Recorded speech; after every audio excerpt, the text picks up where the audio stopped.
साथियों नमस्कार, मैं हरिश्चंद्र बर्णवाल इस वीडियो में आप सभी का स्वागत करता हूं। दोस्तों, जो काम मोदी सरकार नहीं कर सकी वो काम हाई कोर्ट ने कर दिखाया। इलाहाबाद हाई कोर्ट ने कर दिखाया। कई लोगों के मन में सवाल होगा कि ऐसा कौन सा काम है भाई जो मोदी सरकार नहीं कर पाई। अब देखिए, हर काम मोदी सरकार से उम्मीद करें ये भी सही नहीं है, बेईमानी है। और कुछ काम तो आप मुख्यमंत्रियों से उम्मीद कर सकते हैं, लेकिन जिस तरीके से दोस्तों इलाहाबाद हाईकोर्ट ने फैसला किया है वो वास्तव में एक मिसाल की तरह है। इस बात को बड़े ध्यान से समझिए।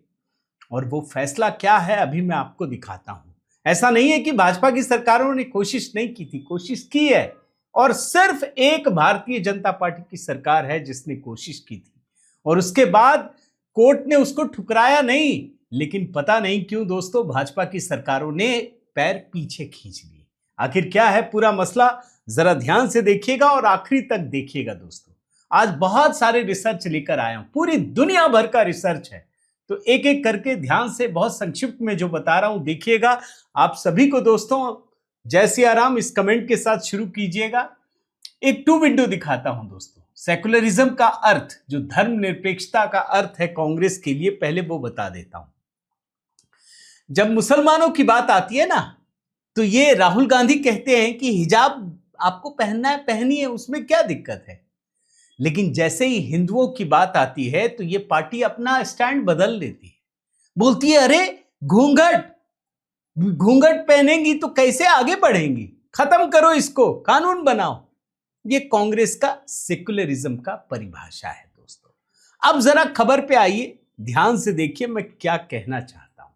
इलाहाबाद हाईकोर्ट बोला स्कूल में हिजाब पहनने की इजाजत नहीं। एक नाबालिग मुस्लिम छात्रा दोस्तों ये इलाहाबाद हाईकोर्ट पहुंची और वहां कहा कि हमको सिर पर हिजाब यूनिफॉर्म के साथ मतलब स्कार्फ पहनने की इजाजत दी जाए। हाईकोर्ट ने पूरी सुनवाई की और सुनवाई करने के बाद साफ तरीके से मना कर दिया और ये कहा कोर्ट ने कि ये छात्रा ये सिद्ध करने में नाकाम रही कि स्कार्फ पहनना इस्लामिक आस्था की एक जरूरी धार्मिक प्रथा है। दो जजों की खंडपीठ थी, जस्टिस जे मुनीर और जस्टिस इंद्रजीत शुक्ला की बेंच, और ये साफ कहा कि कोई भी छात्रा तय ड्रेस कोड में बदलाव की जिद नहीं कर सकती। अभी पूरा फैसला सुना रहा हूं, फिर मैं भाजपा शासित राज्यों में आऊंगा कि जो काम इलाहाबाद हाईकोर्ट ने किया वो काम भाजपा की सरकार क्यों नहीं कर सकती। ये सवाल रखने जा रहा हूं। जरा पहले खबर आपको बताता हूं दोस्तों। अच्छा, इलाहाबाद हाईकोर्ट ने कर्नाटक हाईकोर्ट के जो फुल बेंच है उसके फैसले को उद्धृत किया। कहा कि वहां बहुत मेहनत के साथ जो फैसला दिया गया है उसको बदलने की कोई जरूरत नहीं है। सुप्रीम कोर्ट के लिए कहा कि वहां तो स्प्लिट फैसला हुआ था, वहां तो कोई गाइडलाइंस बनी ही नहीं, वो स्प्लिट फैसला था, इसलिए हम उस पर जाएंगे ही नहीं। तो जो काम इलाहाबाद हाईकोर्ट ने किया वो काम क्यों नहीं भाजपा की सरकार कर सकती है। मामला क्या है दोस्तों, जरा ध्यान से समझिए। ये उत्तर प्रदेश का मामला आपको दिखाने जा रहा हूं। ये मामला ऐसा है दोस्तों, याचिकाकर्ता का नाम है सुकैना रिजवी। प्रयागराज के अत्तार सुइया में टैगोर पब्लिक स्कूल नाम का एक प्राइवेट स्कूल है, बिना सरकारी मदद के चलने वाला स्कूल है जिसमें सीबीएसई की पढ़ाई होती है। छात्रा का नाम बताया आपको, सुकैना रिजवी, नाबालिग छात्रा है। 10वीं की परीक्षा पास की, 11वीं की कक्षा में दाखिला लेना चाहती थी। अब स्कूल वालों ने कहा कि आप स्कार्फ नहीं पहन सकती। उसने अपनी मां के जरिए इलाहाबाद हाईकोर्ट में याचिका दायर की और कहा कि जो स्कूल अधिकारी उन्हें निर्देश दे रहे हैं उसको रुकवाया जाए। वो ये भी कहती हैं कि 10वीं में हमारे लिए जरूरी नहीं था कि मैं स्कार्फ हटा दूं, अब ये कह रहे हैं कि आप 11वीं में स्कार्फ नहीं पहन सकते। और फिर ये लड़की ये दावा करती है याचिका में कि ये इस्लामिक मान्यताओं के हिसाब से जरूरी धार्मिक रिवाज है और इसको अगर रोका गया तो ये हमारे मौलिक अधिकारों का उल्लंघन है। स्कूल ने क्या तर्क दिया ये सुनिए। स्कूल का कहना था कि ये एक सीबीएसई से जुड़ा एक प्राइवेट स्कूल है, बिना सरकारी मदद के चलने वाला को एजुकेशनल संस्थान है, जहां सभी छात्रों के लिए एक जैसी यूनिफॉर्म का नियम लागू है। जब उसी धार्मिक समुदाय की दूसरी लड़कियां इसको पालन कर रही हैं तो इसको क्या दिक्कत है भाई? और इनको अगर हम छूट दे दें तो हमारे पूरे स्कूल के प्रशासन और अनुशासन पर असर पड़ेगा। मैं कैसे एकरूपता लाऊंगा? अब हाई कोर्ट की टिप्पणी सुनिए दोस्तों। हाई कोर्ट ने साफ कहा कि याचिकाकर्ता पिछली क्लास में ये कह रही है कि स्कार्फ पहनने की छूट थी, तो अब भी दे दी जाए। ये यहां पर इस छात्रा को कोई कानूनी अधिकार नहीं मिल जाता है। क्या कहा, मैं पढ़ता हूं कोट अनकोट में, बहुत जबरदस्त फैसला है दोस्तों, ये समझिए। और ये सभी, मैं कांग्रेस शासित राज्यों या इंडिया अलायंस वालों से तो क्या आप उम्मीद करेंगे, लेकिन भाजपा से उम्मीद कर सकते हैं। सुनिए, हो सकता है कि पहले जब याचिकाकर्ता निचली क्लास में पढ़ रही थी तो स्कूल ने उसके हेड स्कार्फ पहनने पर कोई आपत्ति न की हो, चाहे वो सुस्ती, कार्रवाई न करने, इच्छा शक्ति की कमी, यूनिफॉर्म पॉलिसी को लागू न करने या फिर शिष्टाचार या हिचकिचाहट की वजह से हो। लेकिन इससे स्कूल के खिलाफ कोई स्टॉपेल, मतलब यानी कि पहले की किसी बात या काम करने के आधार पर बाद में मुकरने से रोकना लागू नहीं होता। अगर ड्रेस कोड लागू करने का फैसला किया गया है तो वो करना ही पड़ेगा। और ऐसा भी नहीं कि यूनिफॉर्म बदल दिया स्कूल ने, यानी यहां पर भी आप सिर्फ ये जिद कर रही हैं कि आप स्कार्फ पहनती रहेंगी, वो मान्य नहीं होगा। अच्छा, क्या कहा कोर्ट ने, जरा ये ध्यान से सुनिएगा दोस्तों, ये यूनिफॉर्म की बात बता रहा हूं। तय यूनिफॉर्म कई मकसद पूरे करती है, जैसे अनुशासन, बच्चों के बीच समानता, संस्थान की पहचान और क्लासरूम में भेदभाव को रोकना। अलग अलग धर्मों के छात्रों पर लागू होने वाली यूनिफॉर्म धर्मनिरपेक्ष माहौल को बढ़ावा देती है। जरा कुछ ग्राफिक्स में आपको कुछ पॉइंट्स हाई कोर्ट के ऑर्डर के हैं वो दिखाता हूं दोस्तों। जब तक ड्रेस कोड एक समान, नेक नियति से बना और गैर भेदभावपूर्ण है, तब तक यूनिफॉर्म तय करना स्कूल प्रशासन के अधिकार क्षेत्र में आता है। अब दूसरा पॉइंट देखिए, इसमें क्या लिखा है। यह हाई कोर्ट के आदेश का हिस्सा पढ़ रहा हूं। पहले ही कहा जा चुका है कि ऐसा कोई तथ्य या सबूत पेश नहीं किया गया जिससे यह साबित हो सके कि मुस्लिम महिला के लिए हिजाब पहनना धर्म का जरूरी हिस्सा है। एक तीसरा पॉइंट दिखाता हूं। याचिका में यह साबित करने के लिए कोई ठोस सामग्री या धार्मिक ग्रंथों का हवाला नहीं दिया गया कि स्कार्फ पहनना इस्लाम का अनिवार्य धार्मिक आचरण है। इस आधार पर अनुच्छेद 25 के तहत संरक्षण का दावा स्वीकार नहीं किया जा सका। अब देखिए, इलाहाबाद हाई कोर्ट ने दोस्तों जो ये आदेश दिया है ना, उसके पीछे कई सारे हाई कोर्ट के फैसले को भी ध्यान से देखा है। बड़े ध्यान से देखिए। और फिर बेंच ये कहता भी है कि जहां भी ये मुद्दा उठा है, हाई कोर्ट की राय एक ही रही है कि महिलाओं के लिए हेड स्कार्फ पहनना इस्लामी धर्म का कोई जरूरी हिस्सा नहीं है, जिसके बिना धर्म खतरे में पड़ जाएगा। अब किस किस हाई कोर्ट के फैसले का उदाहरण दिया गया है मैं आपको बताता हूं। इसमें खास तौर पे दो बेंच है। एक तो फातिमा तस्नीम बनाम केरल राज्य, वहां भी नाबालिग छात्रा थी, केरल हाई कोर्ट के फैसले दिखाए गए। फिर दूसरा बॉम्बे हाई कोर्ट में फातिमा हुसैन सैयद बनाम भारत एजुकेशन सोसाइटी। इन दोनों मामलों में जो छात्रा है वो दरअसल तय यूनिफॉर्म के उलट हेड स्कार्फ पहनना चाहती थी।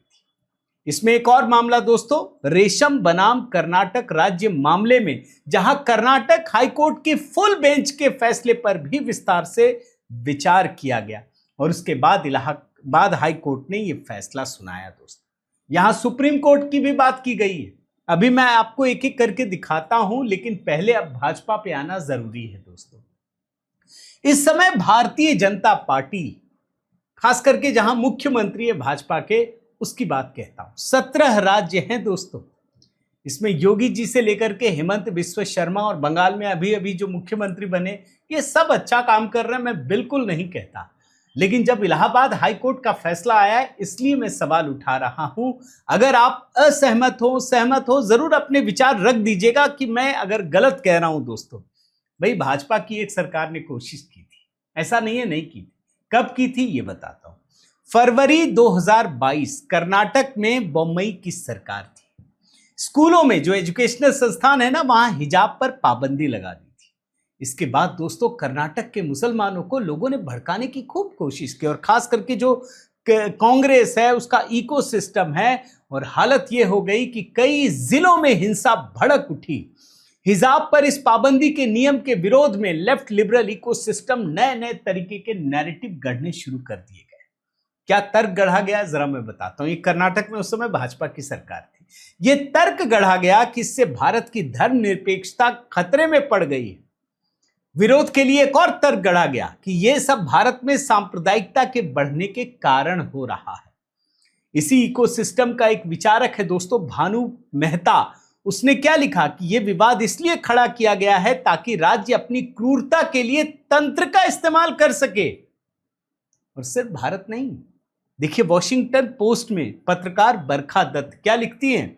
इन्होंने लिखा कि भारत का सिलिकॉन वैली घृणा के दलदल में फंसता जा रहा है।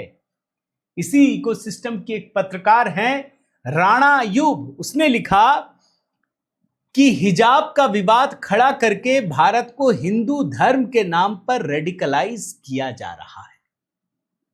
और बीबीसी ने तो दोस्तों ये तक लिख दिया कि कर्नाटक के हिजाब के विवाद ने स्कूलों के क्लासरूम तक का ध्रुवीकरण कर दिया गया है। अब जब सब लोग लिख रहे हैं तो पीछे कौन होगा सिस्टम में, आप खुद सोचिए ना। राहुल गांधी, पूरा माहौल बन गया। राहुल गांधी कांग्रेस पार्टी कैसे पीछे रहेंगे। और मुसलमानों की बात हो रही है। राहुल गांधी लिखते हैं कि भारत की बेटियों का भविष्य खत्म किया जा रहा है। राहुल गांधी ने इसको मां सरस्वती से जोड़ दिया। बताइए, कहीं देखा आपने मुसलमान मां सरस्वती की पूजा करते हैं, लेकिन हिंदुओं को जोड़ना जरूरी है ना भाई। बंगाल में ममता की सरकार थी, सरस्वती पूजा पे रोक लगा दी गई थी कई स्कूलों में। आप सोचिए, हिजाब पे पाबंदी को मां सरस्वती से जोड़ दिया। प्रियंका वाड्रा कहां पीछे रहती, उन्होंने भी तुरंत ट्वीट किया, महिलाओं का उत्पीड़न हो रहा है, बंद हो। मैंने आपको शुरू में 2 विंडो दिखाया था ना, घूंघट पे पाबंदी लगाई थी ना, ये घूंघट को भी जोड़ दिया इन्होंने। ये हाल है प्रियंका गांधी वाड्रा का। और मुद्दे को लेफ्ट लिबरल इकोसिस्टम ने देश में ही नहीं दोस्तों पूरी दुनिया में इतना गर्म कर दिया कि आतंकवादी संगठन इस्लामिक स्टेट ने मुस्लिम महिलाओं के सम्मान को बचाने के लिए भारत में आतंक बरपाने की धमकी तक दे डाली।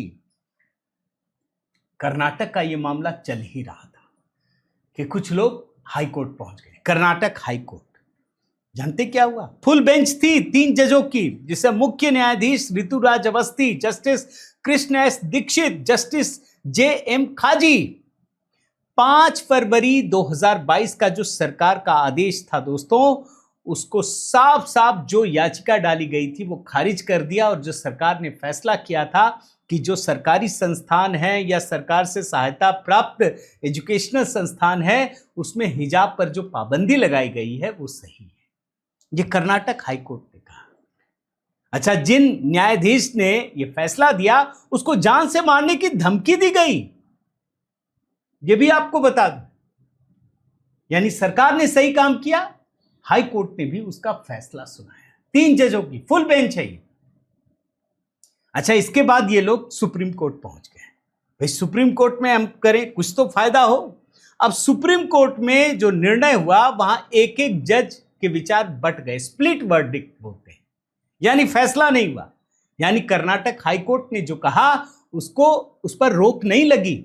और आज की स्थिति आपको बताता हूं, ये आज की स्थिति बता रहा हूं दोस्तों। आज की स्थिति ये है जिस पर रिपोर्ट प्रकाशित की गई है कि सुप्रीम कोर्ट के बड़े बेंच को सुनवाई करनी है। अभी तक वो सुनवाई शुरू नहीं हो पाई। यानी कर्नाटक हाई कोर्ट का जो फैसला है वो आज भी मान्य है। जो बाकी हाई कोर्ट ने फैसला सुनाया वो भी मान्य है।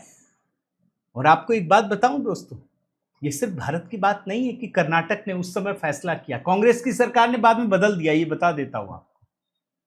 भाई दुनिया के कई ऐसे मुस्लिम देश हैं, मैंने ये पूछा भाई आजकल तो एआई का जमाना है ना, आप पूछ सकते हैं, चैट जीपीटी, जेमिनी, जहां भी जाइए पूछिए। कई मुस्लिम देश हैं जहां हिजाब, नकाब या बुर्के को लेकर अलग अलग तरीके से प्रतिबंध लागू किए गए हैं। उनको भी पता है कि अगर आप एजुकेशनल सिस्टम में इस तरह से डाल देंगे तो फिर कहां यूनिफॉर्म का मतलब रहेगा। और मैं कुछ देशों के उदाहरण आपके सामने रखना चाहता हूं, दुनिया भर के देश, जैसे स्विट्जरलैंड बोलता हूं दोस्तों। यहां 1 जनवरी 2025 से सार्वजनिक स्थानों पर महिलाओं के लिए हिजाब, बुर्का या किसी अन्य प्रकार से चेहरा ढकने पर प्रतिबंध है और भारी जुर्माना। बाकायदा इसके लिए यहां जनमत संग्रह करवाया गया, तब फैसला लिया गया। यूरोप के बाकी देशों की बात करूं, फ्रांस बुर्के पर प्रतिबंध है। बेल्जियम देखिए 2011, फ्रांस में भी 2011 से, बेल्जियम में भी 2011 से, 2011 से इटली, 2014 फ्रांस, 2016 बुल्गारिया, फिर 2017 में ऑस्ट्रिया ने बैन किया। 2017 में ही दोस्तों जर्मन पार्लियामेंट, जर्मनी ने। आप एक एक करके ध्यान से देखिए, मैंने एक एक रिसर्च निकाला है। 2018 डेनमार्क ने कानून पास किया। फिर आगे बढ़िए, 2018 नॉर्वे की संसद ने कानून पास किया। फिर 2019 नीदरलैंड ने, यानी यूरोप के कई देशों ने बाकायदा कानून पास करके इस पर पाबंदी लगाई है। क्या सब बेकार देश है? बड़ा यूरोप की बात करते हैं ना, मैं अफ्रीकन देश की बात बताता हूं। सोचिए, अफ्रीका से तुलना कर लीजिए। 4 अफ्रीकन देश ने एक साथ 2015 में, जिसमें कॉन्गो, चैड, कैमरून, गयाना, ये सब ने नकाब पे बैन कर दिया। इसके अलावा आप आइए 2017 में मोरक्को, उसने भी प्रतिबंध लगाया दोस्तों।